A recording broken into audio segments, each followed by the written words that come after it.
নমস্কার। আজকাল কিছু নতুন একটা ধরনের একটা সিস্টেম এসছে, সেটা হচ্ছে মিট আপ। কিছু পয়সা কড়ি নিচ্ছে, যা খাওয়াচ্ছে দাওয়াচ্ছে, কী করছে আমি জানি না। এটা কী ধরনের জিনিস ভাই? এটা কি দরকার ভাই? মিট আপটা মিট আপটা কে বলেছে করতে? কোনো ফেসবুক বলেছে? আর এই যে ট্রফি দেওয়া আছে, এটা কি? ট্রফিটা কে দিয়েছে? ফেসবুক পাঠিয়ে দিয়েছে ট্রফি তোমার নামে? তাহলে এটা তো কোথাও কিছু লেখা নেই দাদা।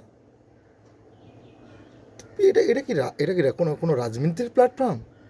আপনি কি নেতা বানতে চাইছেন? তাহলে এটা কি দরকার ভাই? এটা ভার্চুয়াল ফ্রেন্ডশিপ, এটা ভার্চুয়ালি রাখতে চাইয়ে